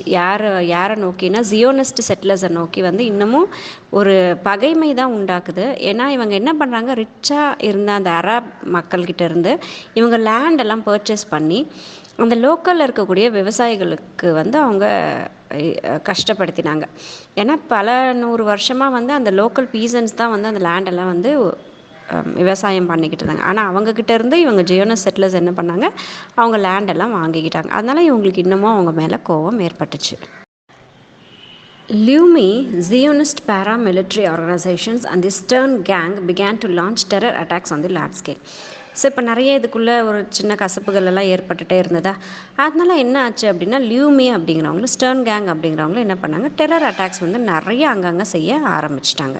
Railways, bridges, airfields and government offices were blown up. So நிறைய public places ஆனால் அந்த ஏர்ஃபீல்டு, பிரிட்ஜுங்க, ரயில்வேஸ், கவர்மெண்ட் ஆஃபீஸ் இது எல்லாத்தையுமே அவங்க என்ன பண்ணுறாங்க அப்படின்னா டெரர் அட்டாக்ஸ் பண்ணி அது எல்லாத்தையுமே வந்து பிரேக் பண்ணுறாங்க. The British government presented the dispute to the UN for a decision. So இப்போ பிரிட்டிஷ் கவர்மெண்ட் என்ன பண்ணுது அப்படின்னா, இந்த பிரச்சனையை, இந்த லியோமி, ஸ்டர்ன் கேங்லாம் சேர்ந்து டெரர் அட்டாக்ஸ் எல்லாம் பண்ணிகிட்ருக்காங்களா. ஸோ இது எல்லாமே பிரச்சனையை இப்போ எடுத்துகிட்டு போயிட்டு யுனைடெட் நேஷன்ஸ் கிட்ட இவங்க சொல்கிறாங்க இந்த பிரச்சனைக்கு ஒரு தீர்வு காண்றதுக்காக. Succumbing to the pressure of great powers, the UN resolved to partition the British mandate of Palestine into a Jewish state and the Arab state 29 November 1947. So இவங்க கொடுக்குற அந்த ப்ரெஷர் வந்து இவங்க அந்த ப்ராப்ளமை தீர்க்கணும் அப்படிங்கிற ப்ரெஷர் கொடுத்துட்ருக்காங்களா. ஸோ ரெண்டு பேரையுமே அவங்களால கட்டுப்படுத்த முடியலை, அந்த ப்ராப்ளம்ஸை வந்து கட்டுப்படுத்த முடியல. அப்போ யூஎன் ஒரு டெசிஷன் எடுக்கிறாங்க, ஒரு முடிவு எடுக்கிறாங்க. என்னென்னா, ரெண்டாக பிரிச்சிடலாம், பாலஸ்டீனை வந்து ரெண்டாக பிரிச்சிடலாம் அப்படின்னு சொல்லிட்டு ஒரு அஃபிஷியல் ஆர்டர் கொண்டு வராங்க, மேண்டேட் கொண்டு வராங்க. அது என்னென்னா, ஜூவிஷ் ஸ்டேட்டாகவும் ஒரு பகுதியை வந்து ஜூவிஷ் ஸ்டேட்டாகவும் ஒரு பகுதியை வந்து அரப் ஸ்டேட்டாகவும் பிரிச்சிடலாம் அப்படின்னு சொல்லிட்டு பிரிக்கிறாங்க 29 நவம்பர் 1947.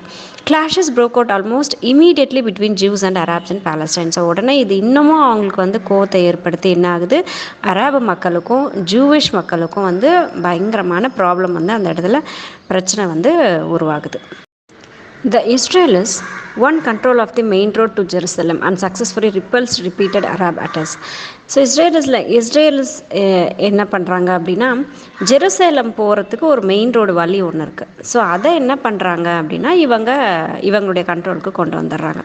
அப்போ கொண்டு வரும்போது இந்த அரப் அட்டாக்ஸ் பண்ணுறாங்க இல்லையா, அதை வந்து இவங்க ரீஅட்டாக்ஸ் வந்து பண்ண ஆரம்பிச்சிட்டாங்க. As the result of separate armistice agreements between Israel and each of the Arab countries, a temporary frontier was fixed between Israel and its neighbor. So இப்போது மறுபடியும் இன்னொரு அக்ரிமெண்ட் ஒன்று போடுறாங்க, ஆர்மிஸ்டைஸ் அக்ரிமெண்ட் அப்படின்னு சொல்கிறாங்க. 1947 ஃபெப்ரவரியிலேருந்து ஜூனுக்குள்ளே அந்த சமயத்தில் இந்த அக்ரிமெண்ட் வந்து போடுறாங்க. அப்போ என்ன சொல்கிறாங்க அப்படின்னா, இஸ்ரேலுக்கும் ஒவ்வொரு அரேபியன் நாட்டை சார்ந்த ஸ்டேட்ஸ்க்கும் இந்த அக்ரிமெண்ட் வந்து போடுறாங்க. என்ன போடுறாங்க அப்படின்னா, ஒரு எல்லை வந்து அவங்களுக்குள்ளே நிர்ணயிச்சுக்கிட்டாங்க. இஸ்ரேலுக்கும் அவங்கள சுற்றி இருக்கக்கூடிய நெய்பரிங் கண்ட்ரிஸ் இருக்கும் இல்லையா, அவங்களுடைய எல்லைகளை தொட்டு இருக்கக்கூடிய அந்த கண்ட்ரிஸ் அரப் கண்ட்ரிஸ்க்கும் என்ன பண்ணுறாங்க, ஃப்ரான்டயர் கொண்டு வராங்க. ஃப்ரான்டயர்ன்றது இங்கே அந்த எல்லையை வந்து நிர்ணயிச்சுக்கிறாங்க, கரெக்டாக ஃபிக்ஸ் பண்ணிக்கிட்டாங்க. In Israel the war is remembered as its war of independence. இந்த ஒரு வாரை வந்து அவங்க என்னவா சொல்கிறாங்க அப்படின்னா, விடுதலைக்கு உண்டான ஒரு போர் அப்படின்னு சொல்லிட்டு அவங்க சொல்லிக்கிறாங்க, வார் ஆஃப் இண்டிபெண்டன்ஸ் அப்படின்னு சொல்லிட்டு இஸ்ரேலில் இதை வந்து குறிப்பிடுறாங்க. இந்த Arab world it is treated as the Nakba catastrophe as a large number of Arabs became refugees. So இந்த அரப் உடைய ஸ்டேட்ஸ் எல்லாம் சேர்ந்து இந்த ஒரு போரை என்ன சொல்கிறாங்க அப்படின்னா நக்பா அப்படின்னு சொல்கிறாங்க, அதாவது கேட்டஸ்ட்ராஃபி அப்படிங்கிறாங்க. ஏன்னா நிறைய அரப் மக்கள் வந்து ரெஃப்யூஜிஸ் ஆகிடுறாங்க. ரெஃப்யூஜிஸ்னால் அகதிகள், தன்னுடைய சொந்த நாட்டில் இருக்க முடியாத ஒரு நிலை, வேறு நாட்டுக்கு வந்து அவங்க வந்து போயிட்டு அங்கே வாழ்வாங்க. ஸோ அந்த மாதிரி நிறைய ரெஃப்யூஜிஸ் வந்து அங்கே ஏற்படுத்துனால அவங்க அதை கேட்டஸ்ட்ராஃபி அப்படின்னு சொல்கிறாங்க. Israel was admitted into the UN immediately. So இப்போ இஸ்ரேல் என்ன ஆச்சு, யூஎனில் சேர வேண்டிய நிலை ஏற்பட்டுருச்சு உடனடியாக. Much against the wishes of Arabs. ஆனால் அரப்ஸ்க்கு அது வந்து பிடிக்கவே இல்லை. இருந்தாலும் கூட யூஎனில் அவங்க ஒரு அங்கமாக வந்து சேர வேண்டிய நிலை ஏற்பட்டுச்சு, அட்மிட் ஆகிட்டாங்க. Suez canal crisis 1956. ஸோ இங்கே கிரைசிஸ் அப்படின்றது ப்ராப்ளம். ஸோ சூயஸ் கெனாலில் என்ன ப்ராப்ளம் ஆச்சுன்னு பார்க்கலாம். 1956 in Egypt in coup in 1952 colonel Nasser became its president. So இஜிப்டில் கொலோனல் நாசர் அப்படிங்கிற ஒரு பிரசிடெண்ட்டாக ஆகிறாரு 1952. In 1956 he nationalise the Suez canal. So 1956 என்ன பண்ணுறாரு, சூயஸ் கெனாலை வந்து இவங்க நேஷ்னலைஸ் பண்ணிட்டாங்க. அதாவது அந்த நேஷன் ஃபுல்லாகவே வந்து அது சொந்தம், கவர்மெண்ட்டுக்கு சொந்தம் அப்படிங்கிற மாதிரி கொண்டு வந்துட்டாங்க. Which undermine British interest. So இது அந்த கவர்மெண்ட் கண்ட்ரோல் கொண்டு வரும்போது என்னாச்சு, பிரிட்டிஷுடைய இன்ட்ரெஸ்ட் வந்து இதை அண்டர்மைன் பண்ணுது. அவங்களோட அந்த கண்ட்ரோல் வந்து கொஞ்சம் குறையுது. With the failure of diplomacy British and France decided to use force. So இப்போது அவங்களுடைய அந்த டிப்ளமசி வந்து குறைஞ்சது. டிப்ளமசினா அவங்களுடைய தலையீடு, அவங்களுடைய அந்த பவர்ஸை வந்து யூஸ் பண்ண முடியாத ஒரு நிலை ஏற்படும் போது பிரிட்டிஷும் ஃப்ரான்ஸும் என்ன பண்ணுது, ஃபோர்ஸ் யூஸ் பண்ணலாம் அப்படின்னு சொல்லிட்டு இவங்க அடக்கிடலாம் இவங்கள அப்படின்னு சொல்லிட்டு டிசைட் பண்ணுது. Israel saw this as an opportunity to open the Gulf of Aqaba to Israeli shipping. So இதை யூஸ் பண்ணி இஸ்ரேல் என்ன பண்ணுச்சு அப்படின்னா, கல்ஃப் ஆஃப் இகாபா அப்படிங்கிறத ஓப்பன் பண்ணிருச்சு இஸ்ரேல் நாட்டை சார்ந்த ஷிப்பிங்ஸ் வந்து வந்துட்டு போகிறதுக்கு. And put a stop to Egyptian border rights. So இதனால் என்ன பண்ணலாம் அப்படின்னா, அந்த இஜிப்டியன் பார்டரில் ஏற்படக்கூடிய ரெய்ட்ஸ் ப்ராப்ளம்ஸை வந்து குறைக்கலாம், ஸ்டாப் பண்ணலாம் அப்படின்னு சொல்லிட்டு இவங்க டிசைட் பண்ணுறாங்க. On 29 October Israeli forces invaded Egypt. 29 அக்டோபரில் இஸ்ரேல் சார்ந்த அந்த ஃபோர்ஸஸ் எல்லாம் என்ன பண்ணுச்சு அப்படின்னா போயிட்டு இஜிப்டை வந்து கைப்பற்றிடுச்சு. Britain used this opportunity to demand that its troops be allowed to occupy the canal zone to protect the canal. So இப்போ பிரிட்டிஷ் இந்த ஒரு வாய்ப்பை யூஸ் பண்ணிக்கிட்டு என்ன பண்ணுச்சு, தன்னோட ட்ரூப்ஸ் அதோட ஃபோர்ஸஸை என்ன பண்ணுது அப்படின்னா, கெனால் ஜோனை வந்து ஆக்குப்பை பண்ணிக்கலாம், நம்ம வந்து கைப்பற்றிக்கலாம். ஸோ அதனால் கெனாலை வந்து நம்ம ப்ரொடெக்ட் பண்ணிக்கலாம், பத்திரப்படுத்தி வச்சுக்கலாம் அப்படின்னு சொல்லிட்டு அவங்க பிளான் பண்ணுறாங்க.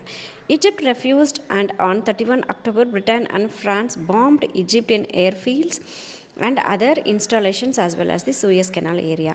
ஸோ இப்போ இஜிப்ட் வந்து இதுக்கு ஒத்து வரல. ஒத்து வராதனால என்ன பண்ணுறாங்க அப்படின்னா பிரிட்டிஷும் ஃப்ரான்ஸும் 31 அக்டோபரில் ஈஜிப்ட் நாட்டை சார்ந்த ஏர் ஃபீல்டெல்லாம் இருக்கும் இல்லையா, அதுக்கும் சில இன்ஸ்டாலேஷன்ஸ்க்கும் சூயஸ் கெனால் மேலேயும் அவங்க பாம்ஸ் வந்து போட ஆரம்பிச்சிட்டாங்க. இங்கே சூயஸ் கெனால் அப்படின்றது என்னென்னா ஒரு கால்வாய், அது ஷிப்பெல்லாம் வந்துட்டு போகிறதுக்கு அதில் ஓப்பனிங் க்ளோசிங் எல்லாம் இருக்கும். ஸோ அதுதான் சூயஸ் கெனால் அப்படிங்கிற ஒரு இது. However under pressure of world opinion British and France ended hostilities on 6 November. So மற்ற நாடுகளெல்லாம் இவங்களுக்கு ஒப்பீனியன் சொன்னதுனால பிரிட்டிஷும் ஃப்ரான்ஸும் என்ன பண்ணாங்க, அவங்க மேலே ஈஜிப்ட் மேலே பாம்ஸ் போடுறதோ இல்லை ப்ராப்ளம்ஸ் கொடுக்குறதோ நிறுத்திக்கிட்டாங்க 6 நவம்பரில். India represented by Nehru played a crucial role in resolving the crisis. So இந்த ப்ராப்ளமை தீர்க்கறதுக்கு இந்தியா நாட்டை சார்ந்த நேரு அந்த சமயத்தில் இருந்தார். ஸோ அவருடைய தலையீடால் இந்த பிரச்சனை சுமூகமான ஒரு தீர்வுக்கு வந்துருச்சு. ஸோ இந்த ப்ராப்ளமில் ஈஜிப்ட் என்ன பண்ணுறாங்க அப்படின்னா சிரியாவுக்கு ஹெல்ப் பண்ணணும். அப்போ ஹெல்ப் பண்ணுறதுக்காக என்ன பண்ணுறாங்க அப்படின்னா நாசர் ஈஜிப்டியன் ஃபோர்ஸஸ் சினாய்க்கு அனுப்புகிறாங்க. seeking the removal of UN emergency forces stationed there on May 18. So அங்கே UN எமர்ஜென்சி ஃபோர்ஸஸ் யுனைடெட் நேஷன்ஸை சார்ந்த எமர்ஜென்சி ஃபோர்ஸஸ் ஸ்டேஷன் ஆகிருந்தது அந்த இடத்துல சினாயில். ஸோ அதை ரிமூவ் பண்ணணும் அப்படிங்கிற நோக்கத்தோடு ஈஜிப்ட் சிரியாவுக்கு ஹெல்ப் பண்ணுச்சு. ஸோ இது May 18 நடந்தது. On May 22 he closed the Gulf of Aqaba to Israeli shipping. May 22 என்ன பண்ணுறாங்க அப்படின்னா கல்ஃப் ஆஃப் இகாபாவையும் இஸ்ரேலுக்கு ஷிப்ஸ் போகிறதுக்கு வரத்துக்கு உண்டான அந்த வழி தடத்தையும் அவங்க க்ளோஸ் பண்ணிட்டாங்க. King Hussein of Jordan signed a mutual defence pact with Egypt. So King Hussein என்ன பண்ணுறாரு அப்படின்னா ஜார்டன் கிட்ட ஒரு சிக்னேச்சர் வாங்குறாரு, அதாவது ஒரு ஒப்பந்தம் போட்டுக்கிறாரு ஈஜிப்ட் கிட்ட. ஜார்டனுடைய ராஜா ஈஜிப்ட் நாட்டை சார்ந்தவங்கக்கிட்ட ஒரு பேக்ட் போடுறாங்க, ட்ரீட்டி, அதாவது ஒப்பந்தம் போட்டுறாரு. அந்த ட்ரீட்டியில் என்ன சொல்கிறாங்க அப்படின்னா accordingly it was decided to place Jordanian force under Egypt. Accordingly, it was decided to place Jordanian forces under Egypt's command. Soon, Iraq too joined the alliance. So இந்த ஒப்பந்தம் போடுறாங்க இல்லையா, ஜார்டன் கிங்கும் ஈஜிப்டும் ஒரு ஒப்பந்தம் போடுது. அந்த ஒப்பந்தப்படி என்ன சொல்கிறாங்க அப்படின்னா ஜார்டன் நாட்டை சார்ந்த அந்த ஃபோர்ஸஸ் ஈஜிப்ட் நாட்டை சார்ந்த கமாண்டோட அவங்களுடைய கண்ட்ரோலோடு அந்த இடத்துல நிற்க வைப்பாங்க. அண்ட் இந்த அலையன்ஸில் ஈராக்கும் கூட இவங்களோட ஒன்றா சேர்ந்துருச்சு. ஸோ இவங்க எல்லாம் ஃபோர்ஸ் மூலியமாக ஒன்றா சேர்ந்துட்டாங்க. அராப் இஸ்ரேலி வார் 1973. இப்போ அராப்க்கு இஸ்ரேலுக்கும் மறுபடியும் வார் ஏற்படுது 1973. அப்போ என்ன ஆச்சுன்னு பார்க்கலாம். Egypt and Syria under presidents Anwar Sadat and Hafez al Assad representatively concluded a secret agreement in January 1973 to bring their armies under one command. So Egypt நாட்டை சார்ந்தவரும் சிரியா நாட்டை சார்ந்த 2 பிரசிடென்ட்ஸும் என்ன பண்ணுறாங்க, ரொம்ப ரகசியமாக ஒரு அக்ரிமெண்ட் போடுறாங்க 1973 ஜான்வரியில். அதன்படி என்ன சொல்கிறாங்க அப்படின்னா இவங்க ரெண்டு ஆர்மிஸையும் ஒரே கமாண்டுக்கு அடியில் கொண்டு வருவோம் அப்படின்னு சொல்லிட்டு ரகசிய தீர்மானம் ஒன்று போடுறாங்க இவங்க 2 பேரும். Sadat offer the Israelis a peace deal.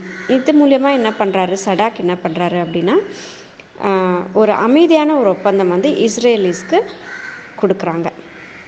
If they வித்ட்ரூ from Sinai, அந்த அமைதியான ஒரு டீல் கொடுப்பாங்க. ஆனால் அவங்களுக்கு அதுக்காக இவங்க இஸ்ரேலிஸ் என்ன பண்ணணும் அப்படின்னா சினாயிலிருந்து அவங்களுடைய ஃபோர்ஸஸ் அவங்களுடைய ஆர்மியெல்லாம் வித்ட்ரூ பண்ணிக்கணும், அவங்க கூப்பிட்டுக்கணும் அவங்களுடைய ஃபோர்ஸஸை அப்படின்னு சொல்லிட்டு ஒரு ஆஃபர் கொடுக்குறாரு. Israelis rejected the offer. ஆனால் இஸ்ரேல் நாட்டை சார்ந்தவங்க அதை ஒத்துக்கலை. Egypt and Syria launched a sudden and surprise attack on the Yom Kippur religious holiday 6 October 1973. So இப்போ இவங்க அந்த ஒப்பந்தத்துக்கு வராததுனால என்ன பண்ணுறாங்க ஈஜிப்டும் சிரியா, இப்போ இவங்க 2 பேரும் தானே ஒன்றா சேர்ந்து ரகசிய தீர்மானம் போடுறாங்க. ஸோ இவங்க 2 பேரும் இப்போ என்ன பண்ணுறாங்க அப்படின்னா சடனாக ஒரு அட்டாக் ஏற்படுத்துகிறாங்க ரிலீஜியஸ் ஹாலிடேஸ் இருக்கக்கூடிய ஒரு கோவில் இருக்கக்கூடிய ஒரு இடத்துல October 6 1973. Though Israel suffered heavy casualties, it finally pushed back the Arab forces. So இந்த அட்டாக் மூலயமா அவங்க ரொம்ப கஷ்டப்பட்டாங்க, ரொம்ப நிறைய மனிதர்கள் சேதம் ஏற்பட்டுச்சு. இருந்தாலும் கூட இவங்க அரப் ஃபோர்ஸஸ் இவங்களை என்ன பண்ணுறாங்கன்னா வெளியே அனுப்பிச்சிடுறாங்க. Arabs gain nothing out of this war too. So இந்த வார்லையும் கூட அராப்ஸ்க்கு எந்த ஒரு கெயினுமே இல்லை, எந்த ஒரு நன்மையும் ஏற்படல. By way of meditation the US succeeded in asserting its hegemony over the region and its oil. US என்ன பண்ணுறாங்கன்னா, இந்த ப்ராப்ளம தீர்க்கிறதுக்காக இவங்க உள்ளே வராங்க. ஸோ இந்த இந்த சாக்கை வச்சுக்கிட்டு என்ன பண்ணுறாங்க அப்படின்னா, அங்கே இருக்கக்கூடிய அரேபியன் கண்ட்ரீஸ் சில பகுதிகள் இவங்களுடைய கண்ட்ரோலுக்கு இவங்க கொண்டு வந்துக்கிறாங்க. லீடர்ஷிப்பாக ஆகுறாங்க. இவங்களுடைய அந்த டாமினன்ஸ் பவரை வந்து காட்ட ஆரம்பித்தாங்க. அண்ட் அந்த சில பகுதிகள் மட்டும் இல்லாமல் அங்கே இருக்கக்கூடிய ஆயில் மேலேயும் இவங்களுடைய லீடர்ஷிப்பை வந்து டாமினன்ஸை வந்து காட்டினாங்க யூஎஸ். தேங்க்ஸ் ஃபார் வாட்சிங் ஸ்ரீதேவி ஜோன்.